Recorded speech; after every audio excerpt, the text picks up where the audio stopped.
Welcome to Boy Time Podcast. We're gonna get litty time, yeah. Oh, it's your Boy Time Podcast. Coming in with the slam dunk of a theme song. Hi ho ho, it's me, Christian Weston Chandler, back at it again with another God, I already hate episode this. of the Boy Time Podcast. And as always, I'm joined by Baby and Paul. How do you do? LOL. We're not going to be talking about that today, but I just thought it would Thank be God. funny. It's a little Easter egg. It's a little Easter egg. If you know, you know. Yeah. And if you don't. Don't. But yeah, this is our third podcast ever. I swear we won't be taking every other week off for the most part. It just happened to happen this time. Scheduling conflicts, what have you. Oh, by the way, I'm going to South Sudan next week. Frick! I heard it's lovely this time of year. Yeah. Well, we may or may not have Paul for the rest of the podcast. Paul may after never this. be on the podcast again. I will never be back. I am joining my new friends in South Sudan. They Okay. had some funny promotional videos that I really liked. Well, that does make sense. I hear they're going hard in the tourism marketing campaign. The tourism market's so good, I want to live there. Yep. So, yeah. We got some news to get through because we haven't done this for 2 weeks. So we got some old stuff and some new stuff. And a lot of music stuff that happened last night. That I've only listened to one of them. And I bet you can guess which one it was. I was trying to think of something funny. I couldn't think of anything funny that was. It was the new KSI album. Oh, okay. A little late to the party, I see. I only found out about it yesterday. Oh. We'll do that later. Okay. So, yeah, we should probably just get started without further ado even. Yeah. Save music. We do have a Fargo review this week. Ooh. Our last Fargo Yeah. review until the new season comes out. New and last season, I guess. So, I guess we can just start with some show news. I only have one bit of show news. Even though we've been gone for like 2 weeks, there hasn't been a whole lot of stuff that I care about that's happened. There's been a lot of news in general, but nothing I really felt like reporting on. But I thought, I'll bring up the one bit of show news. And then I guess maybe we can bring up that Bob Odenkirk did an oopsie doopsie. Or I guess his heart Yeah, I did an suppose. oopsie doopsie. But we got some more Last of Us TV show news, just on who's getting cast. Anna Torv, who was in the show Fringe and also in the television Netflix show Mindhunters, will be playing Tess in the Last of Us TV show.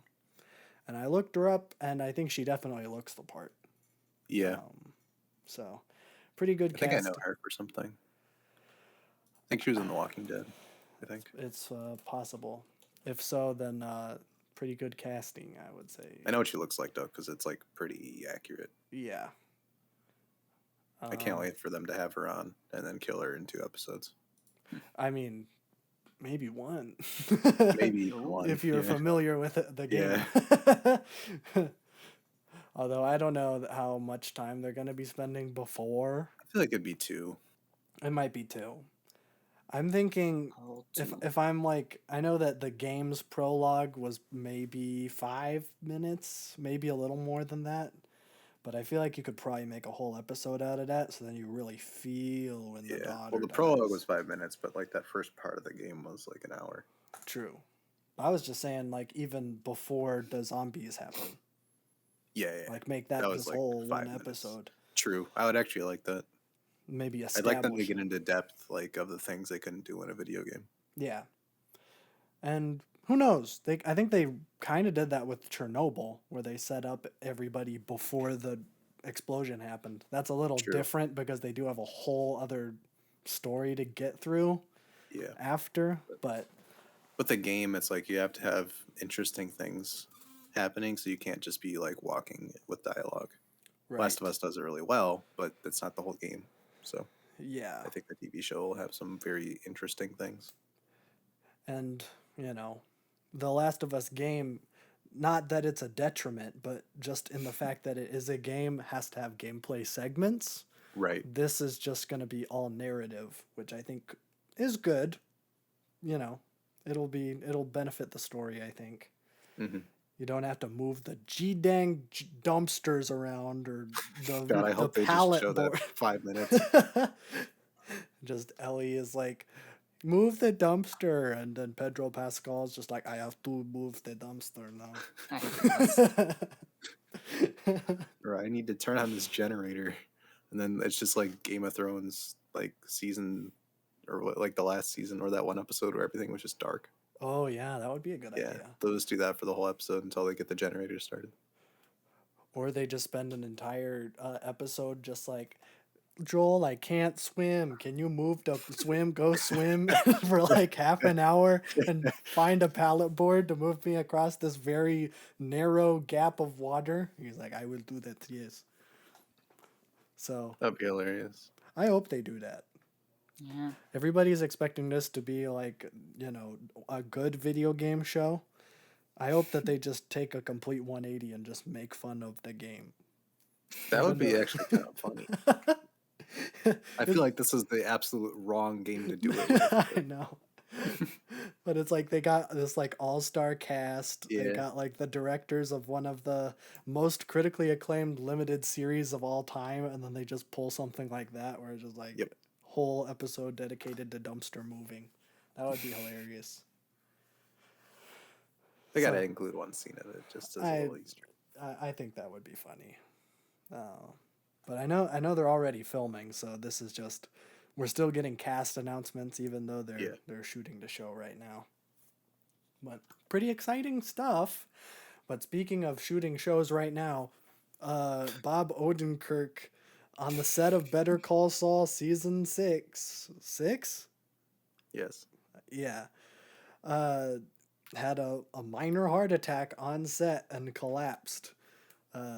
Assumedly in the middle of the scene, because he's just that good of an actor that as soon as Saul dies in the show, he actually died in real life. So that was pretty That's cool. true. He's That a, is he's just a so great good actor. acting. He's okay, by the He's way. okay. That's Yeah. why we're not. We're just making fun of a guy who died from a heart attack. It's Bob Odenkirk. He'd want us to just do Yeah. this. Once he's No. better, of course. Well, I mean, he's fine. I Yeah. saw he was tweeting earlier today about it, and he was like, saying how good his family and friends have been, and how good the studio is, and understanding the studio has been. So, Bravo, Vince. yeah, Vince Gilligan probably came in there and was like, "I'm gonna actually name one of the episodes Bob Odenkirk had a heart attack as a little Easter egg." They were actually filming Saul's death scene because everybody knows he dies because in the prequel to Breaking because Bad. of the prequel. So he's like, okay, you're gonna have a heart attack, and then he actually had a heart attack. He's That Vince just is would just be that the good of a greatest director. scene, though, because it'd actually be a heart attack. Yeah, that's true. But I don't know if you'd also want to put that in. I mean, you probably wouldn't be able to tell.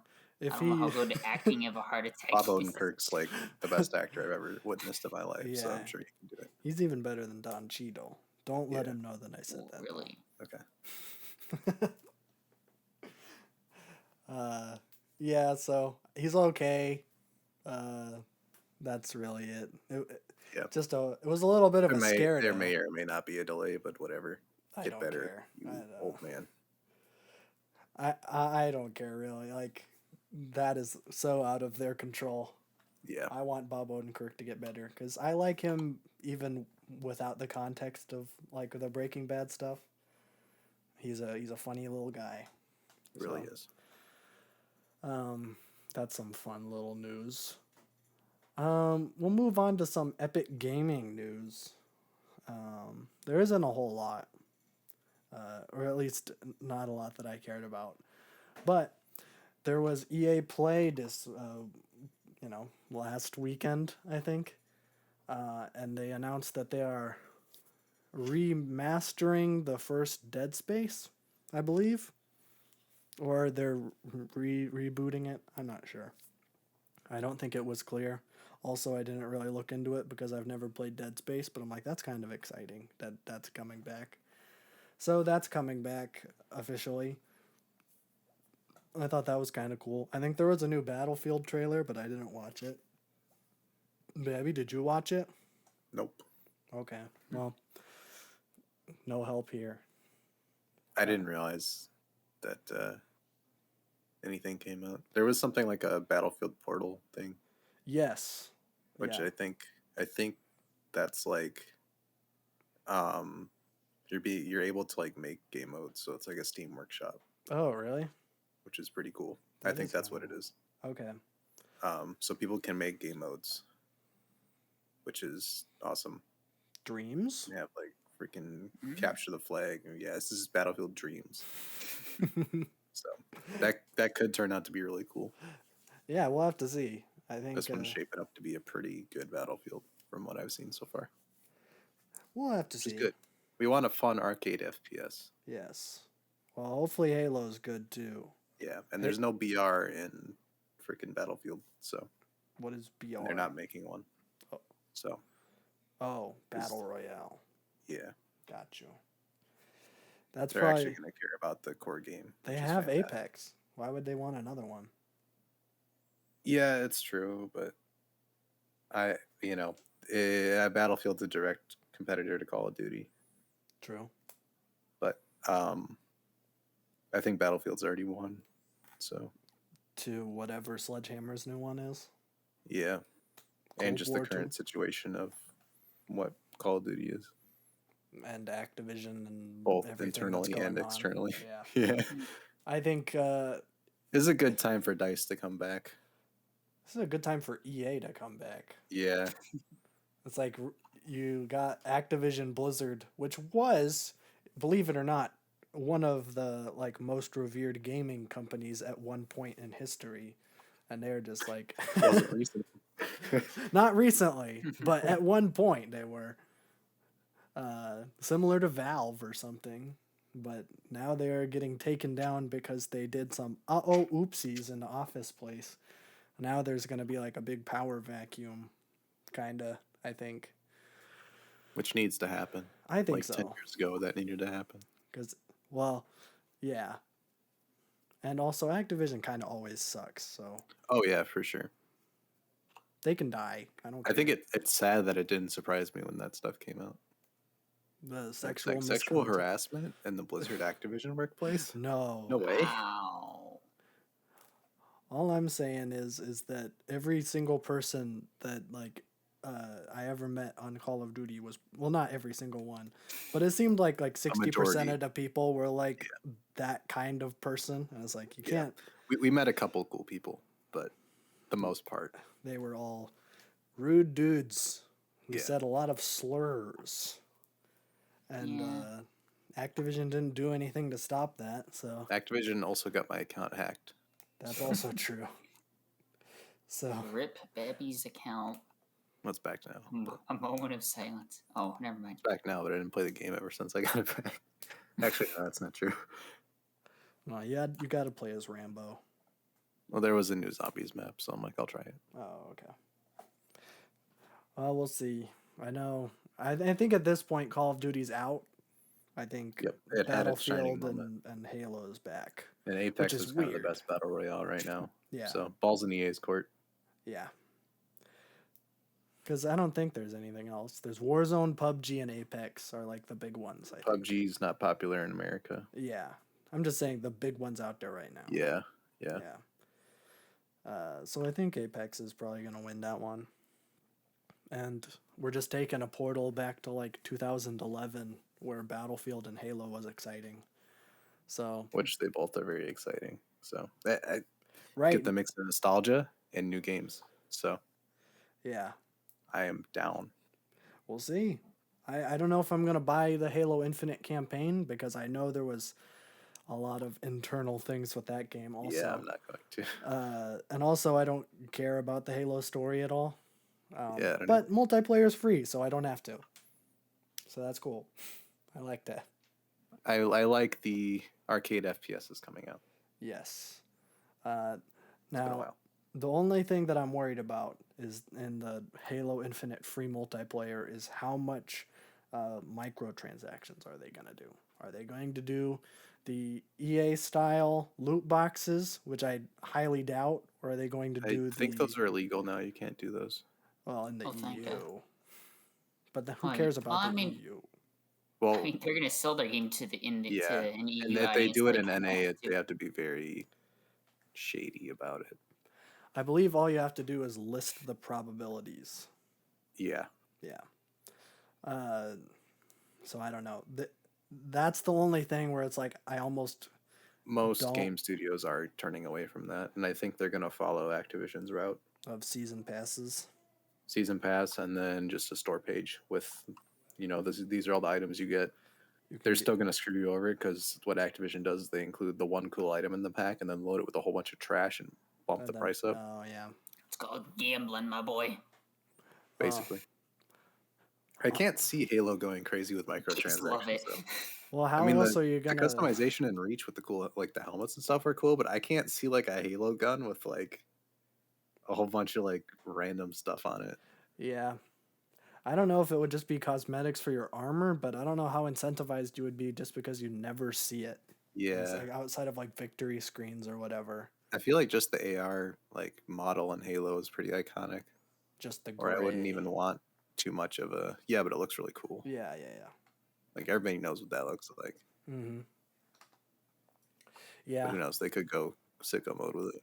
I haven't heard anything about it, but also I'm not watching it super closely. I'm interested in it, but I'm not like following it. I'm not following Xbox. It's free, so I'm gonna play it. Yeah, exactly.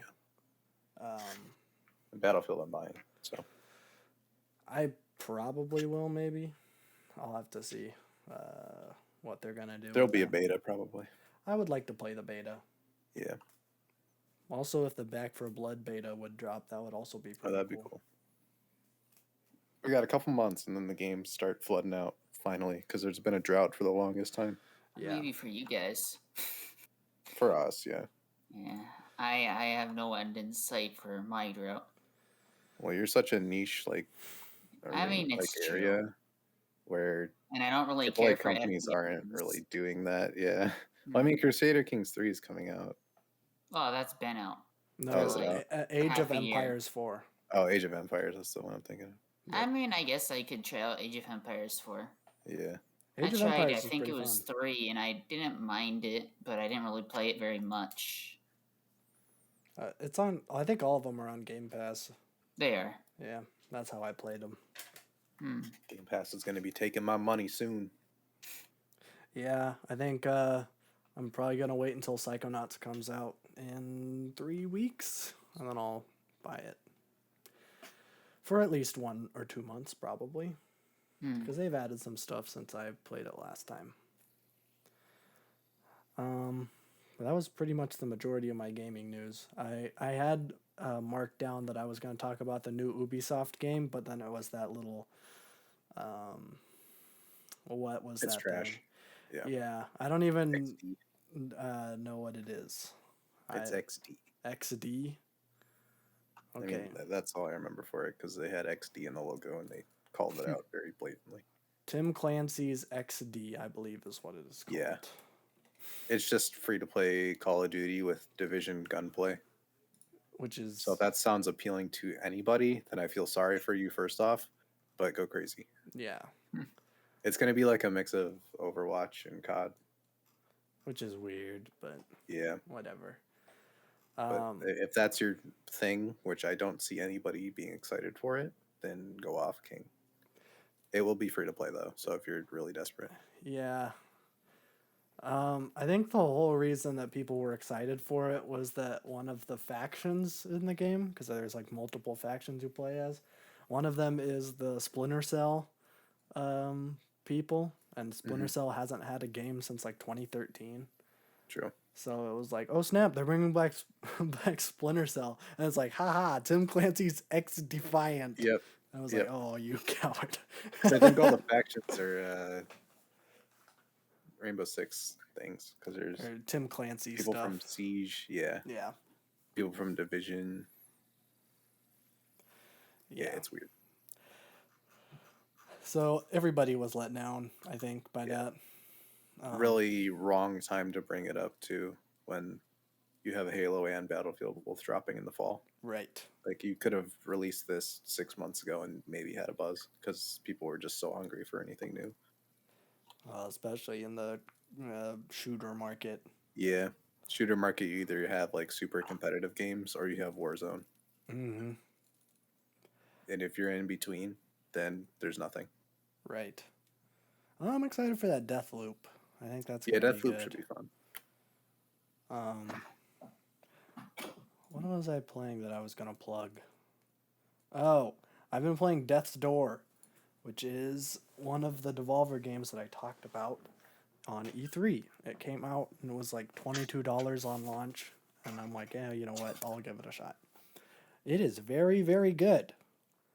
It is I think the store page describes it as like a Zelda-like top-down action adventure. Pretty accurate.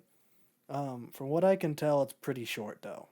I think there's only 3 bosses maybe. I'm not sure. I'm only 3.7 hours in because it is very difficult. It's like a Souls-like Zelda game, which is weird. But there's like a dodge roll and stuff. Top down. It's like isometric. But it's very polished. I think it's cell shaded. But everything is it looks very good. I haven't run into any bugs. The characters in it are great. Good dialogue. Pretty good story so far. Nothing like earth shattering, but decent. But I've really been enjoying it. We'll have to see how that goes, but I usually try most everything that Devolver puts out, and they have like an 80% success rate, I think, with me. And this falls into that. It's positive. It's positive, yeah. I think it's just because they're so hands-off that like sometimes some of the genres that they pick don't mesh well with me, or they're too open-ended. And they could have used some restraint. But on the flip side, you get some like truly great games where there was absolutely no studio interference, like Gungeon or even something stupid like Broforce. I still love Broforce. So yeah, check out Death's Door if something like that sounds epic. If you are still waiting for another 2D Zelda game, because we haven't gotten one since A Link Between Worlds on the 3DS, then this might be right up your alley. I think you might like it. So, there we go. Little plug. I only have music news, and then we have Fargo. Do you want to do music first or Fargo? So I have music news and then I have music roundup. Okay. Let's just do show and then we'll finish her off with music. Because we finished season 4 of Fargo. I forgot we even watched it. Yeah. I think it's because we were gone for so long. We usually watch them like one a night, and then we get it done in 10 days, but it was like we split it up, and then we took days off. So I think we took like a 14-day break at one point. Well, maybe something like that. It was a long time. Because you were gone, right? And then I was gone. That was over my vacation, right? Yeah. It was quite a time. So we started this a long time ago. So the first half of the season is completely cloudy to me. Right. That being said, I think I really enjoyed this season. It's not my favorite. Second half banged. Yeah. I think my tier list would probably go 2, 4, 1, 3, maybe. I think I would do the exact same. Okay. And I didn't hate 3, but 3 was No, it was took a just long time to get going, I think. But 4 also took a long time, but I think it kind of benefited from being a mobster crime show. So I guess basic synopsis, no spoiler zone. This show takes place in 1950s Kansas City. We're jumping in at a time where there are 2 rival gangs going on in Kansas City. There is the Italian mob and a black gang that is kind of he's like a loan shark, so he's like a kind of a money type gang, I guess.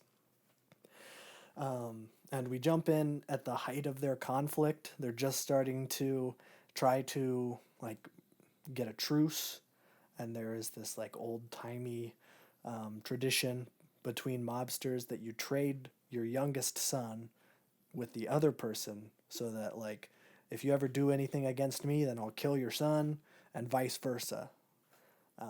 Which is honestly, I thought that was a kind of a cool concept. I've never seen that before.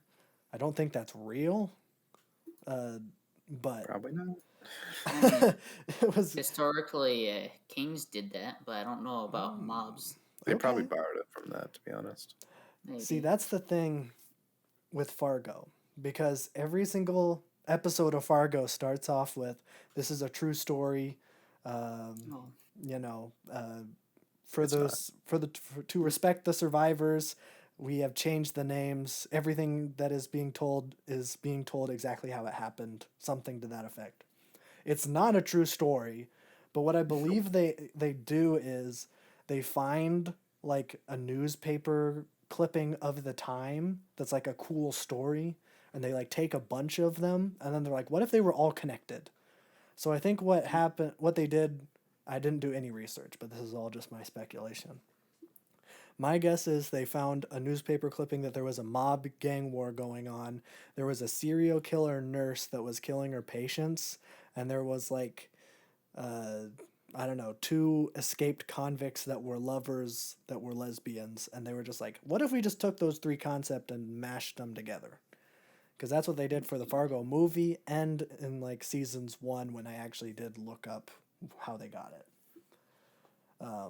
So I feel like that's probably what they did. That would make the most sense. Yeah. Which I don't... It is a little bit misleading when you start every single episode sure. with like, this But is an I like the absolutely true concept. story. Yeah. Yeah. But I mean, that's how the Coen brothers started it, so it's not like Noah Hawley's Not like fault they that he... Blame the Coen brothers, if anything. But yeah, I enjoyed this one. I'm not usually a fan of organized crime, just in general. I think the 2 outliers are The Godfather and now this. I don't usually like any of Scorsese's movies. I'm not a big fan of Scorsese, which is a hot take for a film nerd to say, because he is probably one of the most respected directors ever. But his gangster movies are so g-dang slow. It is hard to watch. And The Godfather is like 3 hours long, but it really doesn't feel like it's 3 hours long, which is weird. I don't know how they do that, but I think that just goes That's to just a credit out. compliment. That's a good thing, yeah. And I didn't like, this show didn't drag for me. It kept moving, and I think what was so good about this show for me was there were some interesting characters there. Like the Italian mobster, spoiler zone. Wow, you actually did it before you said something. I'm learning. Crazy. Growth. So after the first couple of, well, this might have been after even the first episode. I don't remember when it happened. As we said, it's been a long time. It's been a long time. It's been like a month at least Yeah. to watch 10 episodes or 11 episodes. So the original Italian mobster that struck up the deal with the black gang, dies to the serial killer nurse that I brought up earlier. So completely unrelated. But his son kind of takes over, and he's this kind of like Weasley kind of guy, and he'll like make some shady deals, and he'll kind of like play dirty to get what he wants. And he also has this son that's in Italy, and he comes over for the funeral, and he's this big, beefy, muscly kind of guy who's just like, I will kill everyone with my big knife. And he kills a bunch of people, and it's very scary. But I thought that conflict between the two brothers was very cool, and it felt very earned when they got together in the end. They teamed up for the last couple of episodes, when they were like, planning on killing each other for the majority of the show. But it felt real because they had this like external threat that they had to deal with, and I forget the freaking big muscle dude's name. It's like Gaetano. I don't think he was like super dumb, but he was also like kind of power hungry. So it kind of made sense for the smart little Weasley guy to share some of his power to not die. Which, That guy was my favorite. Which one? The small dude. The small dude? Yeah. I like how he didn't even try to do an Italian accent. No, yeah, it was great. I could tell that, like, just knowing how, like, movie sets like this work, my guess is that they didn't give him enough time to prepare it, and he was just like, I'm not even going to try. This is going to be really bad. So he just went with his normal, like, American accent. I'm actually glad he did that. I am too, because it made him, like, stand out so much. There is absolutely nothing worse than someone doing a bad accent. Just don't try. Like, if you aren't getting, like, months to work with a vocal coach and, like, look at examples and really work on it, then don't try to do an accent. It takes a lot of time to get the accent to feel natural in your mouth, because people will notice. There's a reason that, like, the freaking Robin Hood, I can't remember his name, whatever. He doesn't work in Hollywood anymore because he's bad at doing accents. But he has this famous example of the worst movie accents in this Robin Hood movie. And people noticed it. So I'm glad that... It's not the easiest accent to do either. No. When I hear relatives, like, speak Italian, or, like, the older people that came over from Italy, it's like, I don't know how I'd be able to replicate this. It's so different than what people think it is. Well, there's a difference between Italian and American Italian. Yeah. Like, the big beefy guy, like, when he spoke English, I'm like, oh yeah, I immediately recognize that as, like, first generation Italian. And I'm like, that has to be impossible to replicate. Yeah, that's interesting, because a lot of the mobsters in that mob spoke with Italian accents. I don't run into very many Italian people, but it's kind of interesting. Did you notice any other accents being off or anything like that? Not really. Okay. Kind of like the other guy that did it really well was I don't remember the names. The dude that got, like, the gun barrel branding on his cheek or whatever. Calamita. Yeah. Yeah. That guy was kind of cool with his accent too. I didn't notice anything off though. But not a lot of the other members got to speak. No.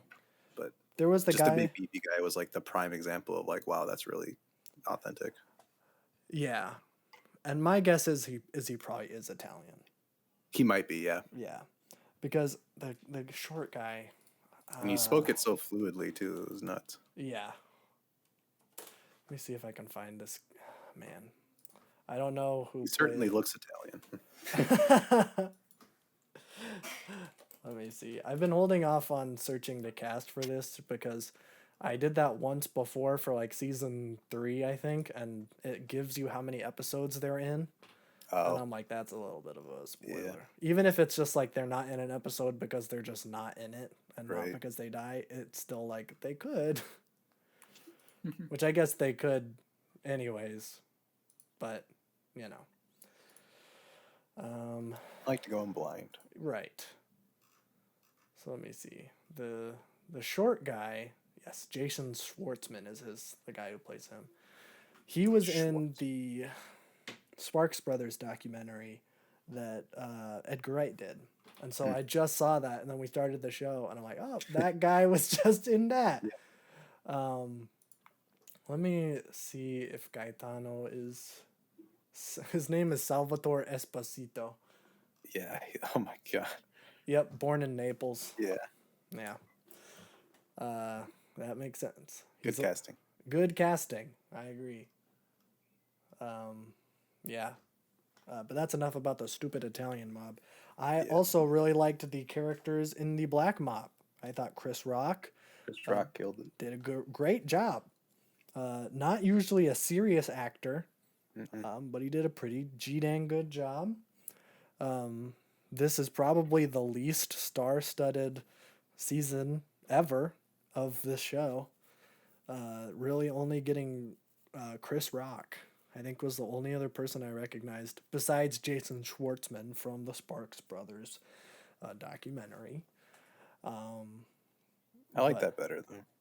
Yeah, I think I kind of hate when things are too star-studded because everybody's like, "Look, it's that popular actor that everybody knows." Right. Brings you out of it a little bit. True, but I did like having Todd in season 2. Oh, I love Todd. Yes, Which is always an exception when Todd's involved. Right. I think there's kind of a balance that you kind of need to hit, where it's nice to see people that you recognize because it's like, wow, there's some like production value going on here, but you don't want it to be oversaturated like you know, an Expendables or like an Ocean's movie where it's just like everybody's famous and then everybody's like competing to get the most lines, and it's like this just doesn't feel very authentic. I haven't gotten that from Fargo yet, even season 2, which was probably the most star-studded. And it was the best season. And it was the best season. Not that there's any correlation. I just think that time period was really interesting. The setting was great, and I can't keep calling him Chappelle, but that's all that I know him as. That guy was absolutely fantastic. Dude's my favorite character, and I don't even know his name. Yeah. Mike Milligan. Mike Milligan is his name. I don't know. His name is super cool too. Fargo season 2 on IMDb. No, it doesn't do it because it is a stupid website. But yeah, this show was pretty epic. I don't have it's Bokeem Woodbine. Yeah, he has a cool name. Cool. I just can't remember it. So I'm excited for season 5. This season just came out last year, so it'll probably take a minute.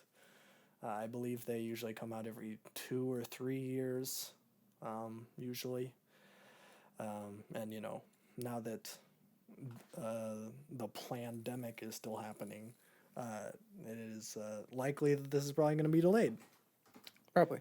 Which, you know, now that things are starting to get scary again, for the better. Let's keep our people safe, especially if Todd is back, which I hope he is. Especially if Bob Odenkirk is back. I would love to have Bob Odenkirk back. It's just the ditzy police chief. I want a whole season focused on his backstory. Ooh, that would be good. That. He was so good in that. Well, this show, if you go back to our season 3 wrap up, which I think was actually may have predated this channel, but I had brought up that I would have been like 100% sure that the Native American guy from season 2, well, this would have been in the season 2 wrap up, he would be making an appearance because they really set him up that like he is going to be an important character for whatever is happening next. I can see that in season 5. Though. Season 3, that didn't happen. Season 4, that didn't happen because that wouldn't really make any sense.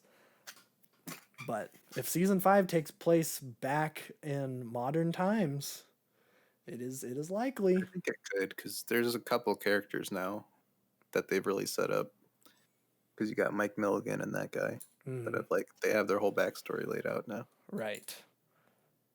Because I don't really think anything in season 3 really mattered. The deaf guy's still alive from season 1. True. He kills Ewan McGregor. He already came back though, so I don't know if they're Yeah. gonna bring him back again. And really the only connection that season 4 had to the series at large is that Mike Milligan's backstory is kind of explained, even though it's just this like slice of his dad's life. And we get like one episode focusing on him. And Which is the best episode. I agree. The black and white, great. And I don't know. We'll see. I'm excited for season 5 though. I think they've been doing a pretty dang good job with the show. But we'll just. I lost hope a little bit in season 3, but season 4 brought me back. Right. So. Yeah, I was a little bit worried, especially after seeing this is the lowest rated season. That's kind of weird. It is like, let me pull up the Fargo Rotten Tomatoes because I looked it up and I was like, oh no, is season 4 gonna suck? Because seasons 1 through 3 are all in the 90s. Which is also incredibly weird. Yeah. But season 4 has an 84 and a 55% audience score. Really? Yeah. Weird. Yeah. I don't know. I don't know why there's such a large audience and critic disconnect too. Usually it's the opposite. This is what the consensus is for critics. Though Fargo's ambitious 4th season struggles to maintain momentum, fine performances, and a change of scenery make for an engaging, if uneven, departure from the series norm. It was uneven. Yeah. Partly because we watched it in 2 uneven pieces. But I think in general it was uneven because the second half was great. Yes. First half, I think the only gripe I have is it's not even a gripe. It's a pro and a con. There's no main character. Mm-hmm. It's just the entire thing is the main character. Right. Like you have each gang, you have the family, and then you have kind of the police, I guess. Mm-hmm. You get all angles. Which is similar to something like The Wire or something where it's like you're getting all of the perspectives and there's there's no main one good guy. There's like a bunch of everybody has redeemable characteristics and everybody's kind of an asshole. But that's my favorite kind of writing, but I think they started doing it too early in the season. Yeah. So I started getting to know characters and then they'd switch completely. And then or I they wouldn't see die. that character for another episode. Or they die. Yeah. I mean, I've been traumatized by The Walking Dead because every time a character gets good traits or you really start liking them, they die. Mm-hmm. So I get immediate PTSD every time I start liking a character, and the show does it too. Right. So I actually came back. I'm like, whoa, they actually did that. Yeah. It's been a while since that happened. This may be one of the only seasons of the show that has actual stakes because main characters die in this show. Yeah, this is the only season I felt even a little bit tense, between scenes, and they actually had good, suspenseful scenes. Every other season, I didn't get that at all.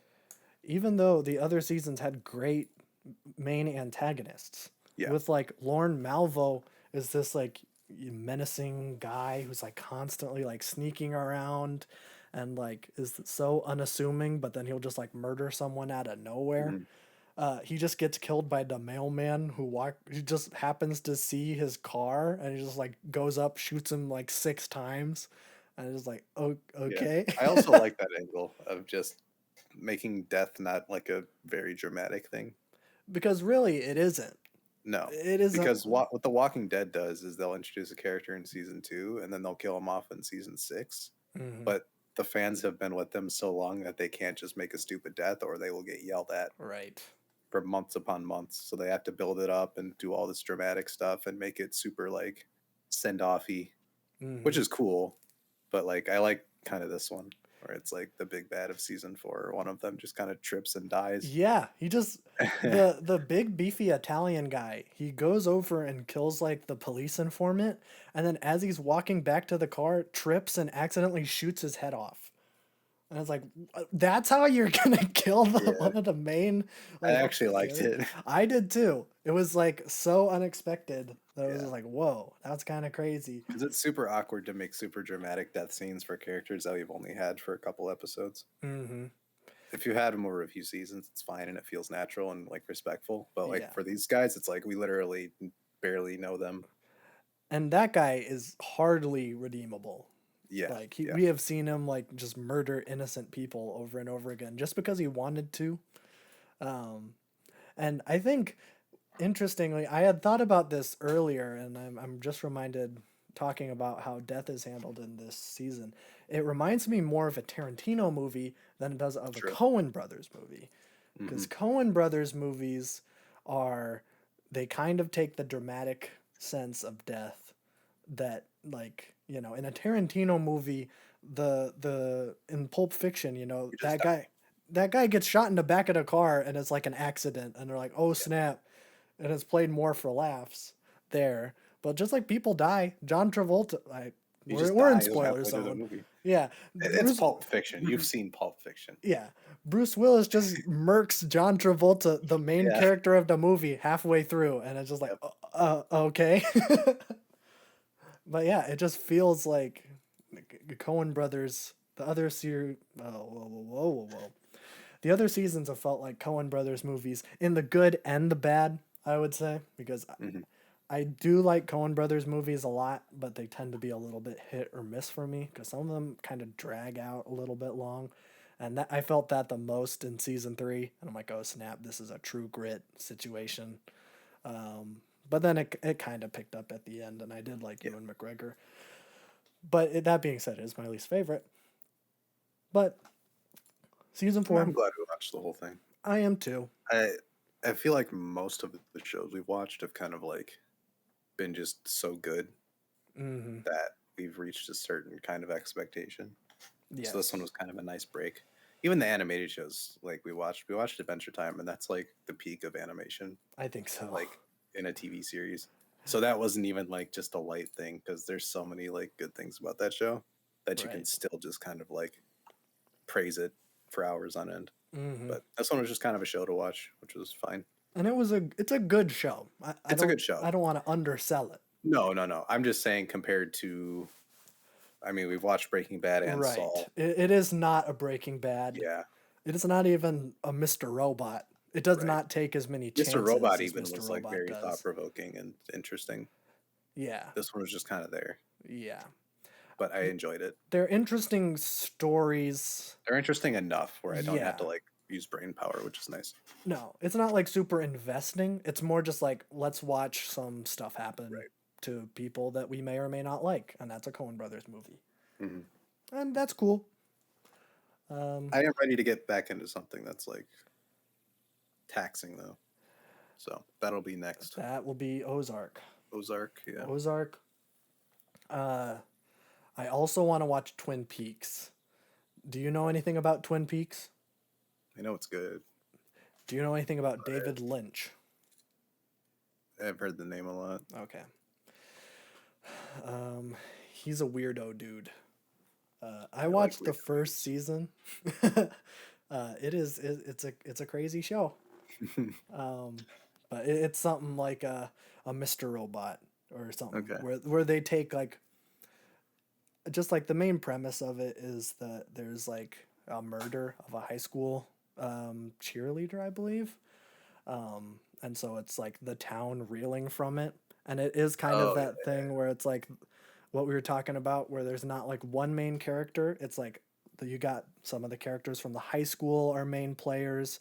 Like the parents are main players. The police are main players. There's an FBI agent that is like working in the town. He's a main player. There's like the people that own the local like big hotel and casino are like huge. So it's just like this huge amalgamation where it's like there's this mystery, and so like the whole time you're getting strung along, and like who done it. It's kind of a big who done it, and it is. I can mess with that. Yeah, and David Lynch is a weirdo, like artsy fartsy kind of guy, and he gets weird with it. He's a weirdo. He was a painter, and then he was like, I can't freak people out very much doing Oh, if paintings. he's a painter, I'm gonna love this. Yeah. Well, he only went to the visual medium because he was just like, people aren't getting weirded out by paintings. I'm gonna make some weird. He made Eraserhead. That was his like first big Oh, okay. thing. Yeah. And then he was like, took a break, and he was like, I'm gonna make Twin Peaks now. So it's pretty good. We'll have to. I know that's on the list, but Yeah. I believe we're doing Ozark next, which we'll is do another good show. And then we'll probably do like Invader Zim or something in between. Right. I think that's a good idea. Yeah. Which we're watching Bebop right now. Yeah. I think we'll save thoughts for that until We'll we're done finish with it. We'll finish it by next week. Yeah. Yeah. So that's pretty cool. That's it for Fargo. We'll move on over to music news. Music. I'll get my little music stuff done because I don't have a whole lot. Okay. I know you'll have Yeah, more. because I got a lot of news, and then I'll also so yeah, I'll leave Silk Sonic for when you get to it. yeah. Okay. But we got the I don't know if you heard about this. I assume you did, but the Martin Shkreli Wu-Tang album was sold. Yes, Yes. it was to the FBI, I believe. Oh, okay. I didn't know if it was. I know that the government sold it because The government sold it. I don't really know exactly. I just saw a meme on Twitter. It says the government's about to drop the hottest album of the year. I don't know. It's to a private buyer that Okay. I believe wanted to remain anonymous because I was digging through some of the documents and I couldn't find anything. So a coward bought it that isn't going to release it. That is my guess. Yeah, and they went anonymous because otherwise they'll get hated for the rest of their life. Right. It's going to be another Martin Shkreli situation where he's just going to sit on it, if I was to guess. I feel like RZA should just like drop it Yes. Well, because RZA did this whole thing. that's what I don't know much about this album.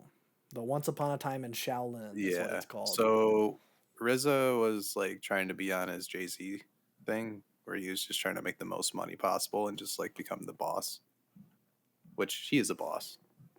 Yeah. But he made this album and it was like originally like people don't know what's on it. Obviously, nobody's ever heard it besides probably Martin Shkreli. Yeah, I would assume so. Yeah, but there's a lot of speculations that it's just like demos and stuff. But Could there's be. also like posthumous ODB stuff on it, so Oh. it seems like it's just a giant compilation. And I think it was actually like a RZA and like Method Man duo album or something Oh. that never came out. There's a lot of different theories about what could be on it, So but it's he not. raffled it off Oh. for like however much Martin Shkreli bought it for, and then there was a lot of back and forth between that. So I don't know if RZA even owns a copy Maybe or if not. Martin Shkreli has the master copy. I don't know. I wish I knew more about the whole situation. I just Yeah. knew that Martin Shkreli did have the Wu-Tang album, and then the government seized it Yes. when, he did a oopsie doopsie. Uh-oh. But if it does ever come out, I don't think people are going to get what they think they're going to get. So it's not like a whole Wu-Tang album. It's a whole bunch of songs. Could be demos, could be instrumentals, could be remixes, could be like a duo project between two of the members. I don't know. There's like so much speculation, but I doubt it's something crazy. No, it's not another 13 Chambers. No. Okay. I don't think RZA put that much into it. No. Well, And like he finessed because like nobody's ever going to hear it. One person's going to buy it. right. So that's like he's going to get his bag no matter what. So I don't need to like make this the best thing anybody's ever heard because nobody's going to hear it. Although I don't know if he's getting a cut from the government selling it at an auction. No, but he already got his money from getting it to Shkreli. Yeah, it's true. So That is true. But I think without further ado, we'll get you. You can do the rest of your music stuff. I said music stuff. music stuff. There's a lot of release dates that happened, or just announcements, I guess. Wow. We'll go through the easy ones first before we get into conspiracy hour, Okay. because there is conspiracy hour. Oh, It's getting a little hot and heated Okay. the next week or so here. I'm glad that we're doing bi-weekly podcasts at the most busy music time of the year. Not anymore. Really exciting. But Young Thug had a tiny desk this week. NPR made a big deal of it, and it was like advertised everywhere. And I was wondering why, because the tiny desks come out all the time. Yeah. But first of all, the tiny desk was really good. He had a live band with Travis Barker, I believe, came in and did drums on one song. Okay. But they were all unreleased songs.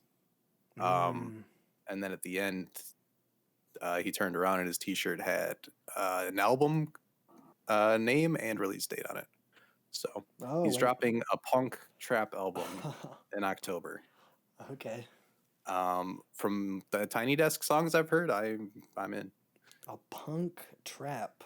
Yeah. Okay. It's not like punk. It's not probably what he Ramones. thinks punk is. Is it like No, alt it's not trap? like, kind of. Okay. It's not like heavy. It's not like Clash or something like no. that. Okay. No. I think it'll just get mixed in and kind of have its own thing. But it's not interesting. Gotcha. But I haven't gotten into Young Thug too much yet. I'm planning to eventually, just because everything I've heard from him has been pretty good. Just haven't really dove in yet. Yeah. So that's happening. Alchemist is going to release another album because why not? Another one? Yep. He just dropped around. So he really did, and then he did this little EP thing. Apparently, there's also an Alchemist, Earl Sweatshirt, and Vince Staples collaboration album Really? that may or may not ever come out. Oh, okay. Vince said he recorded like 30 verses for that. Wow. So if that ever comes out, then man's like got it on lock. But this one's with Boldy James again. They dropped one last year, which made my top 10, I think. Really enjoyed it, but he released a single, and that one's coming out in 2 weeks, I think. Okay. So Boldy James is like the best rapper out of Detroit right now, I think. He's with the Griselda guys, but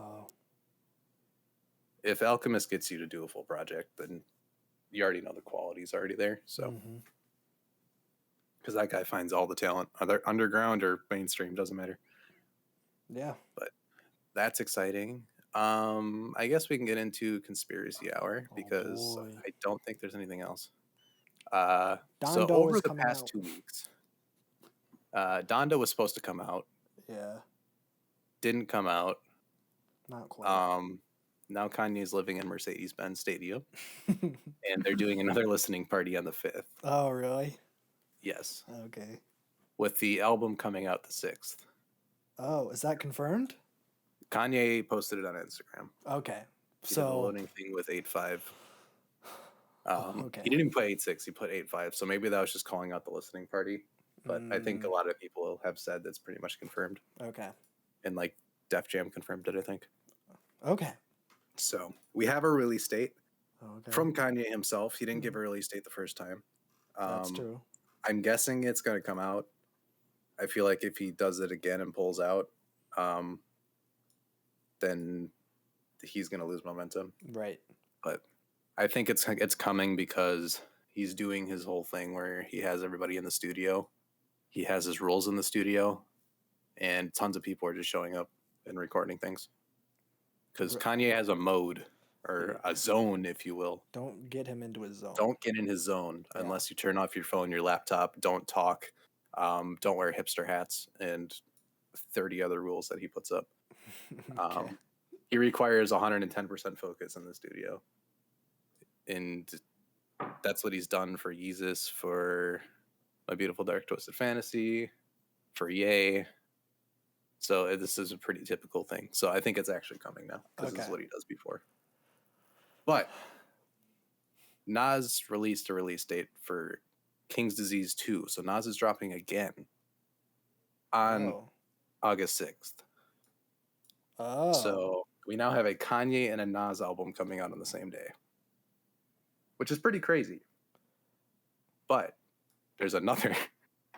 Last night, Drake was on OVO Radio, like his own radio show, and he announced that the album is done Okay. and that he's going to get it to people very soon, and that and that nobody is going to get in the way of him dropping this. Oh no. He also went into a rant, kind of, or just like he kind of like did some diss shots towards like Pusha T, because he said keep people's children out of this or something.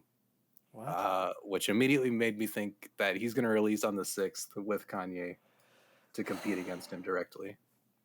Why? Because Drake's petty, and there's like a rivalry between all this.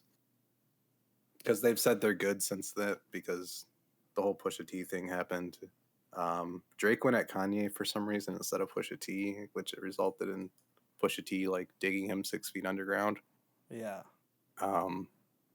But I feel like he's still salty about it, because when Scorpion came out in 2018, everybody knew it was coming out, but then Kanye did like the whole "Here's Ye" in May, and then the whole month of June I'm also releasing albums that I produced, and it like shadowed over Scorpion. Oh. Like intentionally. So now Drake's doing the same thing back, I think.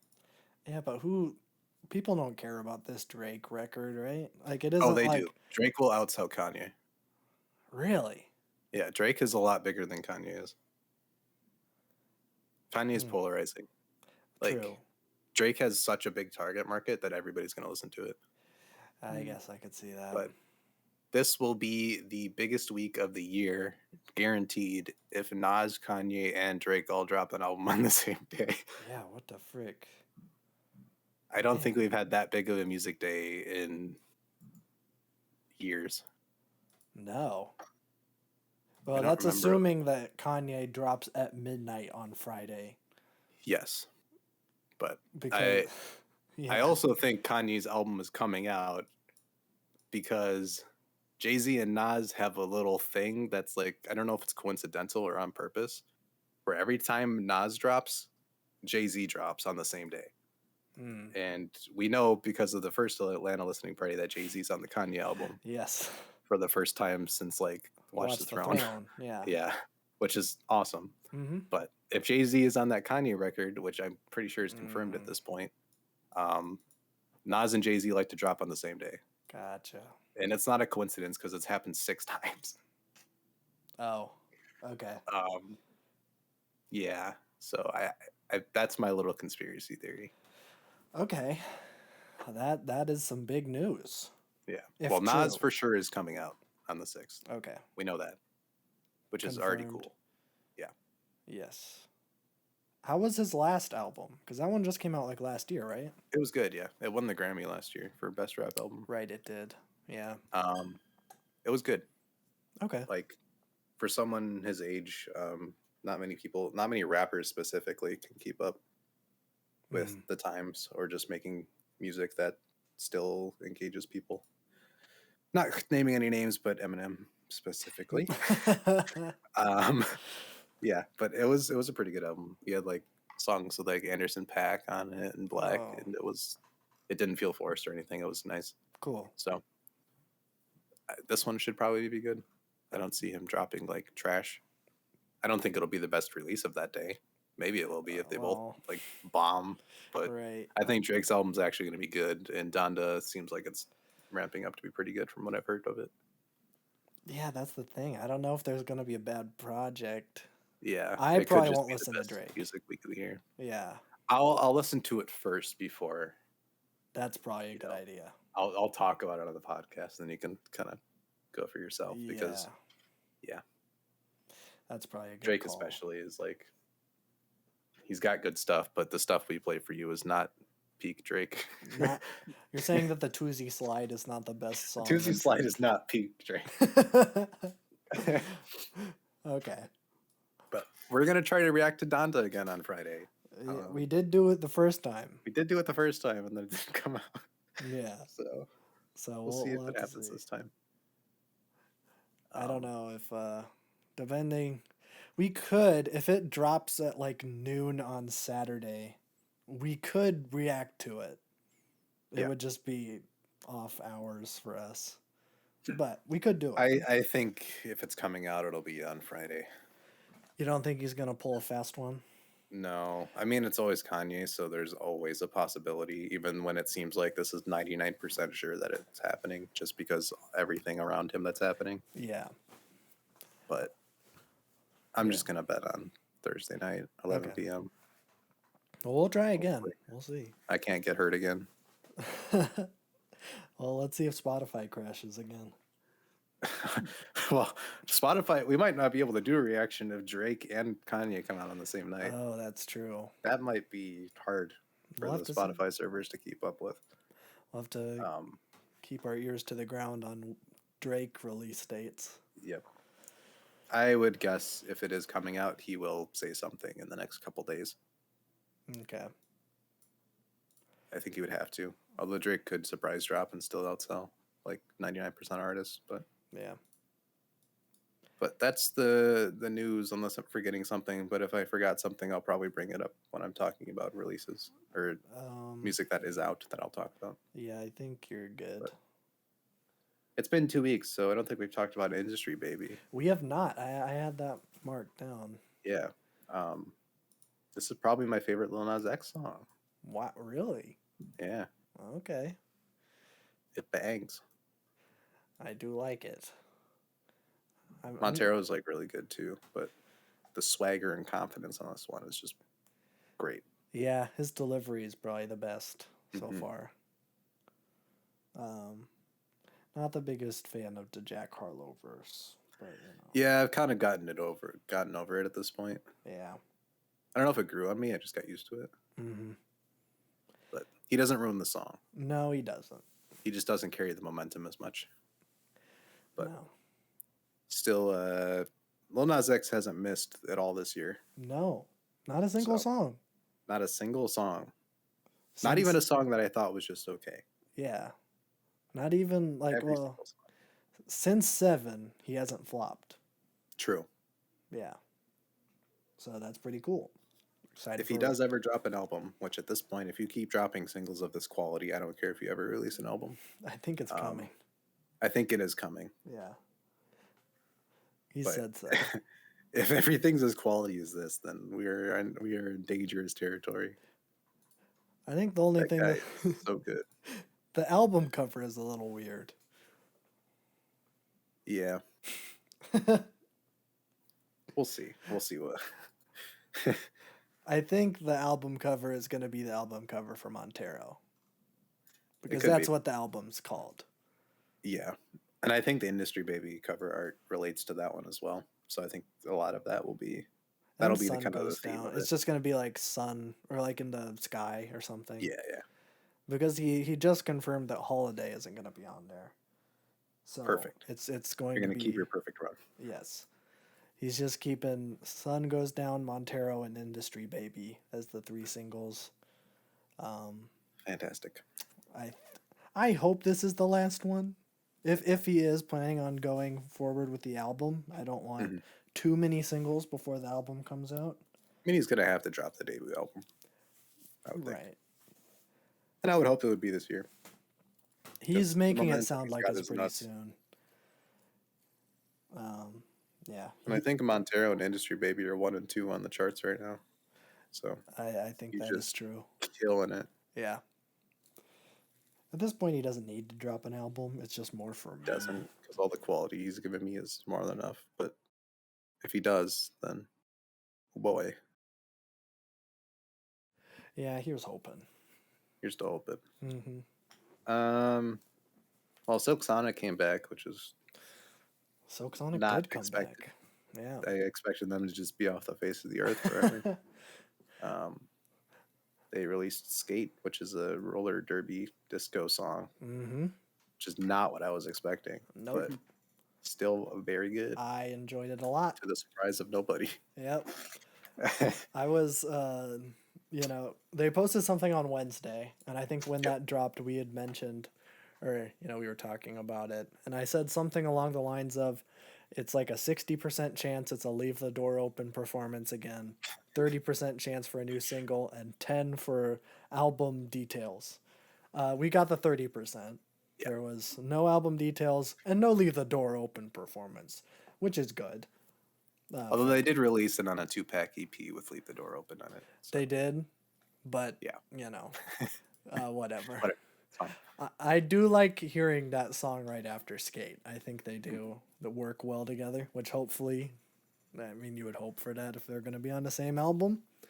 But it kind of sounds like they're going for a tour of like 70s black sound. Yeah. I even got a little bit of 80s in this one too. So I think just like an exploration of all of that, which is awesome. Which I am here for. Yeah. I think we got some good stuff coming if and when they drop. Well, this is the conundrum now. There's 2 singles out, and they only came out, within a measly 5 months of each other. Right. The summer is almost over. This is a summer album. So please, for the love of God, drop in August. Just do it. Yeah. Drop in August. This is not like make August the best month for music. Right. Of the decade. If you don't want to like overlap with like the Evermores and stuff where it's like that is a fall album drop. Right. Or Folklore or something like that. Silk Sonic is not like an October, November album. Drop it within the next 2 months and I'll be a happy boy. And the album's done. Oh, it's done. It's been done. It's been done. So please. They were just holding off because I knew exactly when they were going to start rolling out the singles because in the BET performance they said, you want to hear a new song? Nah, this song's still in the top 10. Until we're out of the top 10, we're not going to be doing any more details or anything like that. And I'm like, okay, cool. So that's how you want to play it. Yep. And then the moment I noticed that it was out of the top 10, like a couple days later, they were like, come on down to the Skate Barbecue. And it was like, okay. Summertime Jam. I'm like, all right. Yep. So do not let this get to the top 10. Stop listening to it. Where they're both like super charismatic and charming, where they're just like, we're going to make you hate us, but you can't because we're us. Yeah. And I don't know how much of it is like them, like, I don't know if it's like, marketing. It's all marketing. If it's just a bunch of like studio execs or like, I know how to play the system. Yeah. Bruno Mars is attached to like those kind of people since he's so pop. So yeah, that's kind of how it works. But I will say Anderson .Paak did a lot better on this track. Yes. I think he got outshined by Bruno a little bit last time. But I was going to say that. The people need to know Anderson .Paak in true form, and I think this song really shows him. I think that Leave the Door Open was the better like lead because like Bruno Mars had been gone since 2016 and it was like we kind of need just let him shine. Oh snap. This one I felt like Anderson may have outshined him. Like his performance during the verses, he was doing some cool harmony stuff with Bruno during some of the runs. I thought that was awesome. Give me more of that. I'd love to see both of them perform at the same time and not like segmenting it off like Leave the Door Open kind of was. And I think Anderson makes up for, because we listen to 24 Karat Magic and Bruno's lyrics aren't anything to like write home about.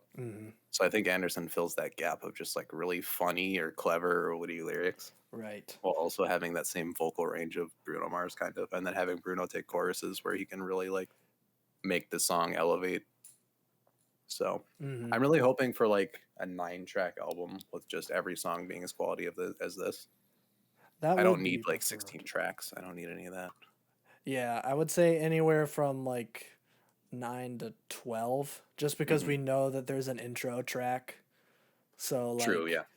Maybe just like give a couple tracks for leeway, just in case they do like an intro and maybe an outro. I could see some or like, a skit or something. A skit or like an interlude because they're going for the retro vibe. So I think there will be an interlude. Yeah.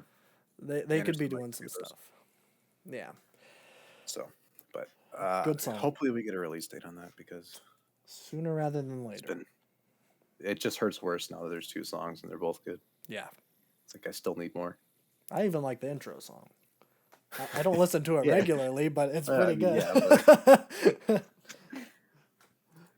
Yeah, I guess I should talk albums. Yeah, talk about the G-Dang album, you coward. Yeah. So I want to talk about Claro first. I'll just go in order. Oh, okay.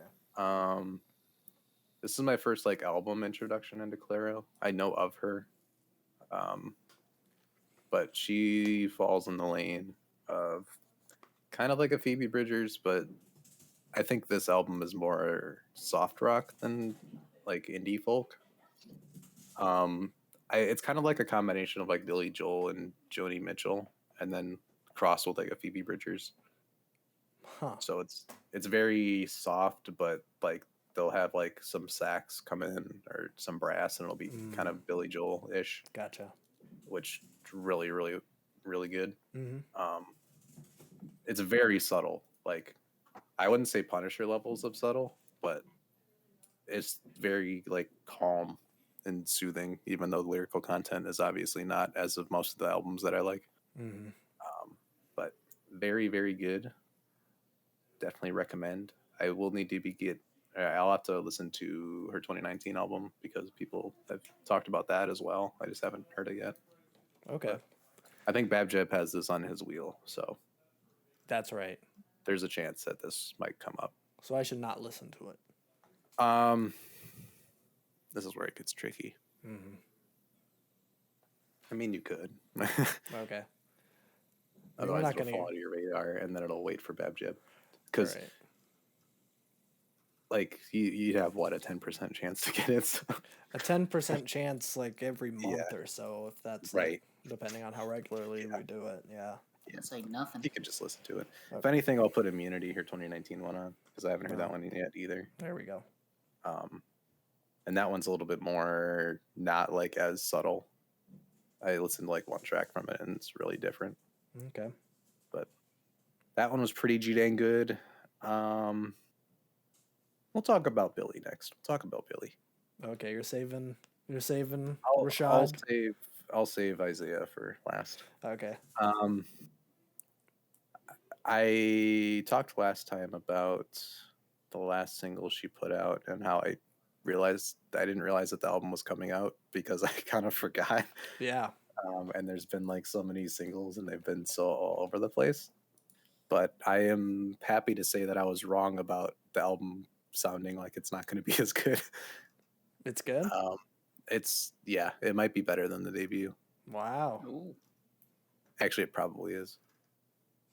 I don't know. I have to give it more time. But all the singles are my least favorite songs, which is actually a good thing. Yeah. Because you actually get your best content from just listening to the album. Mm-hmm. 16 songs, too. Both Isaiah and this one are 16 songs, so we got some beefy things here. Yeah. There isn't a stylistic thing like consistency. Mm-hmm. That's why I was so confused about the singles, because all of them sounded so different. So I was like, what is she doing? And then I realized that there are like 4 different types of songs. So there's, I think 4 singles she released for this. No, 5 singles she released for this. All of them were slightly different. Some slightly, some dramatically. But there's 4 different types of songs on here. There's songs that sound like the debut album, but like that really like dark and cool like pop music with like the deep bass and everything, kind of her signature style. Mm-hmm. Then there's acoustic songs, and there is like radio hit songs that you could like, they will be on the radio.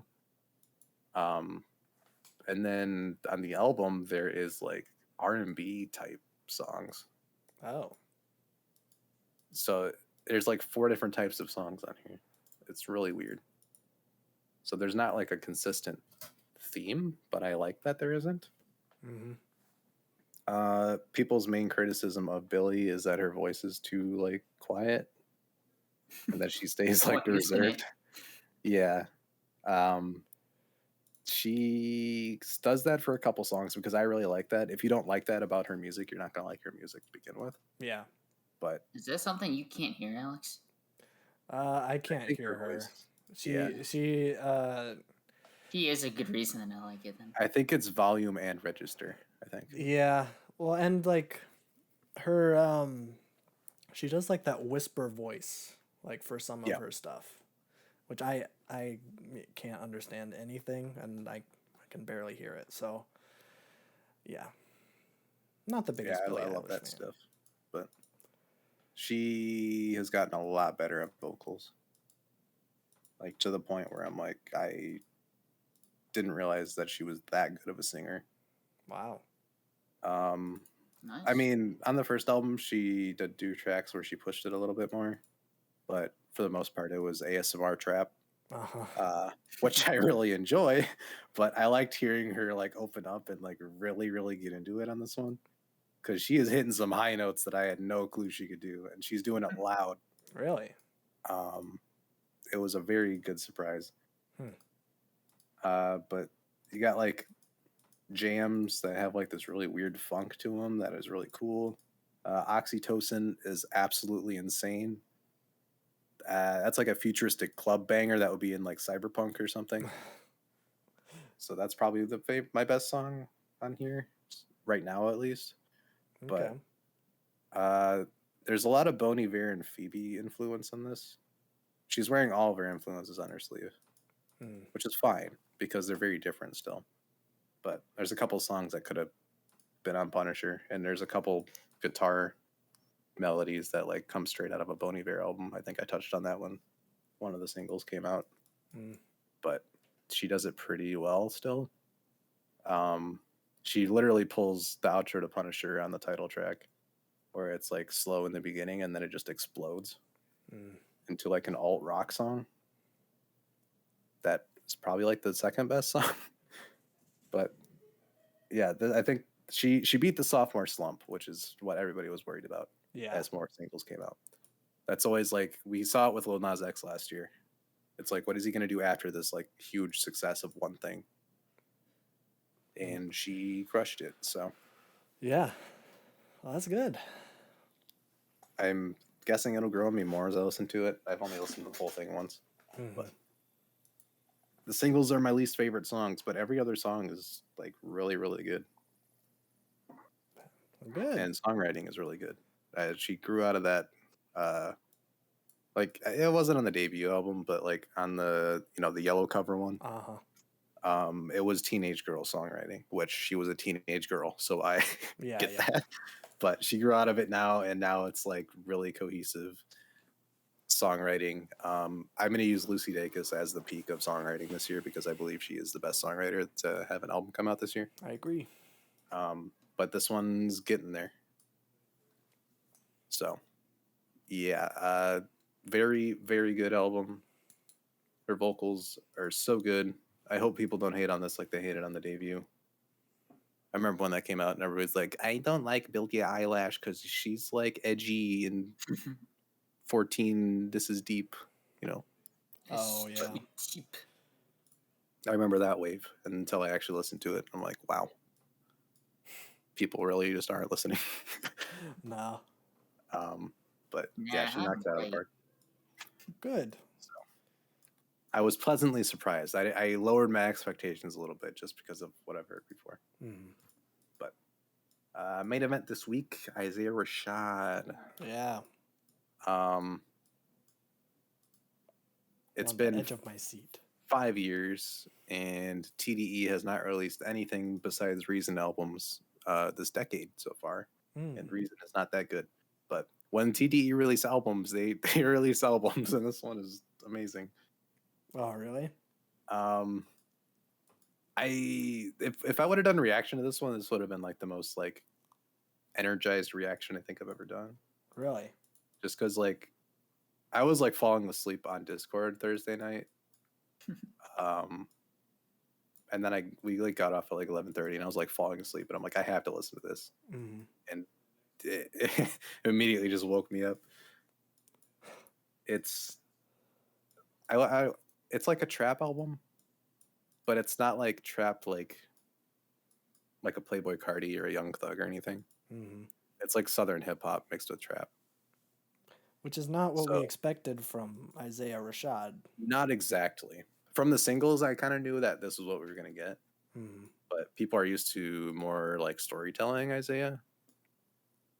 But personally, I think this is his best body of work. Have you listened to his son's tirade? I've listened to parts of it, yeah. Okay. I don't know if I've dived into the whole thing yet. But I think Sylvia Demo, I do really like that one. Mhm. That one was more similar to this, I think. But this album is probably not for everybody. But what I'm seeing, general consensus is that people are loving it for the most Okay. part, which is good because the way this sounds, I expected people to be like, "What is this? Mhm. Like, it took you 5 years to release this." Yeah. But apparently, the dude went broke like after Sun's Tirade. Like, he completely went broke and like spent all of his money, and then kind of just built up over 5 years back to where he was, Really. and sobered up and stuff. So Mm. he usually, like, when you're gone that long, you're gonna need like a strong comeback where you're like in people's faces. Not with this one. It's just chill. Like, I don't like the word vibes, but this is the one album you can describe as just like you can get lost in this so easy. It's a vibe. He's just vibing. It's a you know? vibe. Like, To be vibing. yeah, it's the biggest vibe ever, which is what he's known for. Yeah. But I got lost in like every single song. The production is fantastic. I don't know who did most of production, but I know Kenny Beats is on here, a couple of other people. But it's different. It's super warm and like it's like sunset kind of like sounding, but then he kind of just flows over it like very effortlessly. It's almost a mumble rap album, to be honest. Really. Dude's so laid back that he can't even enunciate like on half of the songs. But I think that's the only gripe is like every single feature does better than him on this. Like every single one.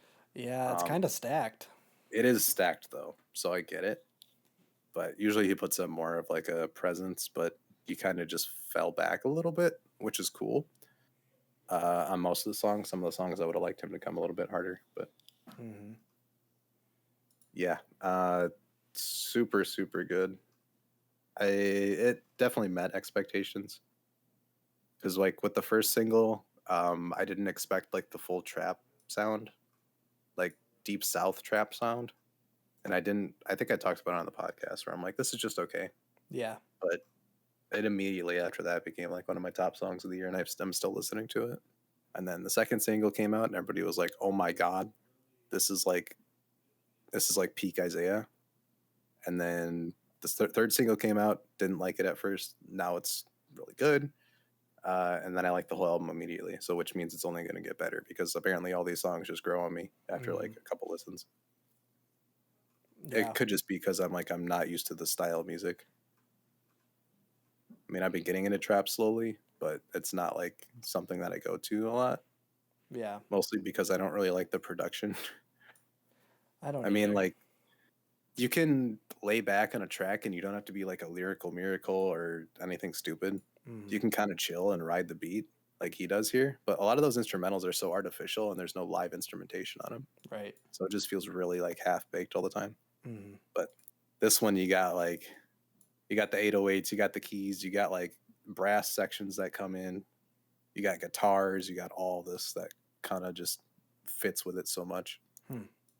But Lil Uzi song is like that like knocked me out because it starts with like a very smooth jazz and then it just immediately like switches to like a just bass. There's not a lot going on. It's just like a bass thing that just keeps going. And it's like pounding. I'm like, okay. And then that's the most out there song and then the rest of it is just chill. But actually that's not true. Like Lay With You, the first single it's a bop and this is like peak like driving music, I would think. Like these songs sound so good in the car. But he does this thing where he'll do one song and the instrumental will sound similar. And then the next song he'll flip the instrumental. So you can still tell it's like kind of familiar, but it's different. The best way I can describe it is like, like day mode, like light mode and dark mode. Mm-hmm. And that's like really cool production wise. Huh. But not a lot to dig into lyrically, but there doesn't need to be because the song sounds so good. Smino absolutely destroyed his feature. J-Rock did really good, and he didn't bring up any anti-vax stuff, so gotta win. Good. was crossing my fingers. I'm like, please don't bring up anything stupid. Uh-huh. He did that on the Lockdown song with Anderson .Paak last year, and I'm like, God, why'd you do that? We were so close. There's like a couple artists now where I had to like cross my fingers every time I see a feature from them because I'm like, please don't say anything stupid. Like B.O.B. Well, you got like Royce da 5'9", you got Jay Electronica, you got probably a lot more people, but yeah, he didn't say anything stupid, and he did really good on his feature, so I'm proud. Okay, good. I'm glad there isn't a Kendrick feature on this album. People were kind of hoping for one, but I don't think Kendrick would fit on this album at all. No. I mean, if anything, like Damn was probably pretty inspired by Isaiah's last works, where it is more smooth and laid back. So songs like Pride, like that could be an Isaiah Rashad song. Mm-hmm. So it's kind of like if you could imagine Pride with more of like a like low key vibe, not as lyrical. That's kind of what this sounds like. Okay. SZA and Black were amazing. As expected. Completely. Yeah, Isaiah doesn't even exist on the song after those two come on. But SZA handled the hook, and then I was wondering why they were both on the same track since they both usually cover hooks on features. But Black raps, which is amazing. That's what I wanted from him because he's so good at it. He's one of those guys that just do it effortlessly, but he doesn't do it a lot. Oh, does he sing? Yeah. Oh, I don't know. He makes like R&B kind of. Oh, I didn't. I haven't listened to a lot of Black stuff. He used to be a battle rapper that turned into like an R&B kind of guy. Oh, but he's super smooth. Mm-hmm. He's got a couple albums that people look up to like quite a bit.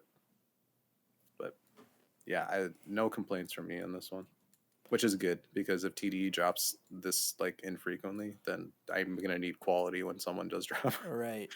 Here's hoping SZA drops soon. I think SZA's got this year. I hope. You think she's up next? I hope so. Yeah. She's the only other one that we've gotten music from, and that she's somewhat active. Yeah, she's been featured on a lot. Yeah. So all signs kind of point to her coming back. That would hopefully. make sense. I don't think Isaiah's going to take 5 years again. I think he's back. I didn't realize he like went broke and had to like reevaluate his like family and mental situation and financial situation and everything. So that's probably why the wait was so long. Yeah. But well, plus hopefully he's back TDE. now. And it's TDE. Yeah.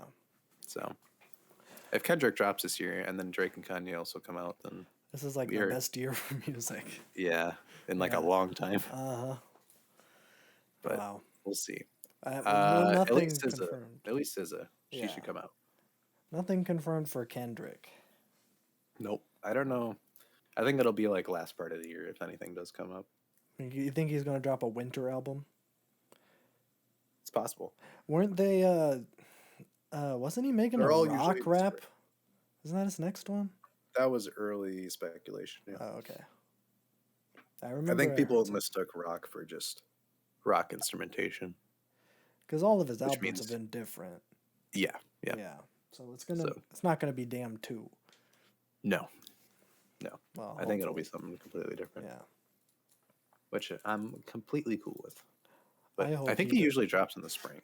So yeah. I know Damn came out in the spring. Well, didn't To Pimp a Butterfly come out in the summer because it was a June thing?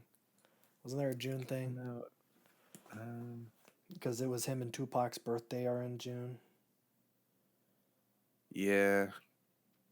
I don't remember when that exactly came out. You know what? I'll look it up on Spotify and mobile. Look it up. Okay, March 16th. I was completely wrong. Okay, so it was spring. Yeah. Good Kid. My guess is probably... That was like October, I think. Not the deluxe version. Let me get the regular one, because the deluxe one's going to throw it all off. Okay. This came out... It just says 2012. Okay, thanks, Spotify. Yeah, they might not come back. Good Kid, Mad City release date. It was October. Okay. I just know all these things apparently. Yeah, I don't know how you knew that. I did do the Spotify. Spotify sent out an email that like, what percentage fan are you or something? Yeah. And I was in the top 1% of Kendrick. How many hours that was, but it was kind of crazy. I forgot that I only exclusively listened to him for like a whole year. Mm-hmm. I think I was top 1% of Post, and then I was like 37 in Kendrick. I think I was like 16 in Post. Yeah, wasn't too They surprising. only gave me like 4 artists, and Drake I was like 32%. I'm like, I found that hard to believe. That is kind of hard to believe. Yeah. Kanye was like 12%, which I'm like, maybe. Kanye fans are a different breed though. Yeah. So I think I only got 3. I got Post, Kendrick, and Taylor Swift. oh, okay. Taylor Swift, I was like in the 20s, I think. Yeah, that's expected. Yeah. Taylor Swift fans are also another breed. Yeah, I didn't expect to get anything super big there. Yeah. But I thought it was pretty fun and cool and interesting and hot. Yeah. This week was very good for music. I would say one of the best weeks for music, but next week is the thing. And it could be the best. It could be. week of We the don't year, know. Possibly. Drake Early could signs are drop. pointing towards it. Drake could drop. Kanye could drop. Nas is dropping. Well, I don't care about any of those. I just want Okay. Drake. All right. Who cares about Dingo and Noose? I just want Drake. I want Scary Hours 3. I just want my certified lover boy. Oh, yeah. Is that what it's called? Yep. Okay.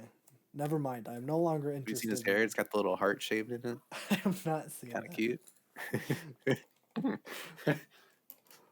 1 second. Certified Lover Boy. I don't know if that's going to pull it up. If I just search images. Oh, yeah. He does have a nice little heart. Yeah. He's so cute. Drake locks in new album Certified Lover Boy for January 2021. Until he broke his knee or something. Ouch! And totally not because he couldn't tour because of the panini. I got tinnitus.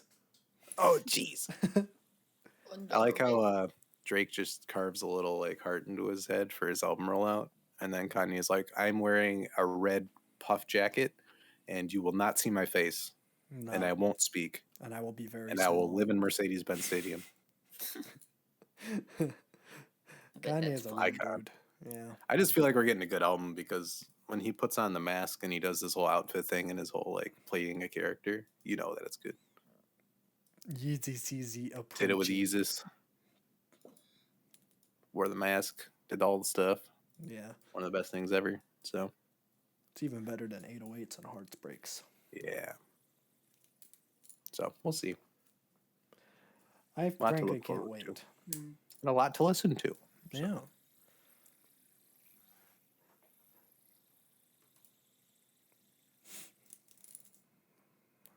Pretty good podcast, I think.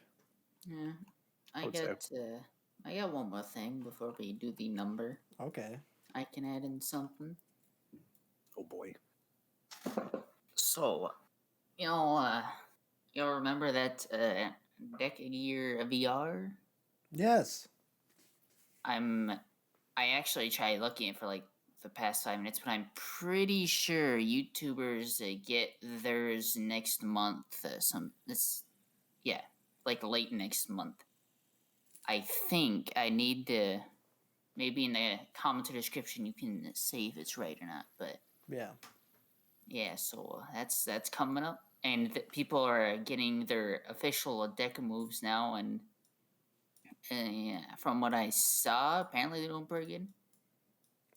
I actually, they did something I'd never seen, but they made like a phone app that kind of replicates the deck move, so you can basically try it for free. I tried it, and it was really wonky, and it really made my phone hot, so I couldn't really do it for much, but it did work, and it was pretty cool. Huh. Yeah. That's epic. And apparently there's a like yearly event where people like go to like, it's kind of like a VR marketplace in VR. You can like buy like models and stuff, but apparently they have some event that might have some deca leaks, as they said, so we could be getting some news, and I think that's actually pretty soon. Forgot That's when that exciting. was, but yeah, let's hope for the best. Mm-hmm. Because apparently Facebook is not only working on the Quest 3 already, but they're looking into the Quest 4. Sick. I can't wait. Also, Yeah. Gamescom is this month. I forgot to bring that up. Yeah. Big Tis August. stuff, Heck yeah. hopefully. Breath of the Help Wild 2 better of be there, you Lee. cowards. Maybe. That doesn't have to be. But it better be. I'm hoping for a March 3rd, 2022 release date. I'm hoping for Breath of the Wild 3.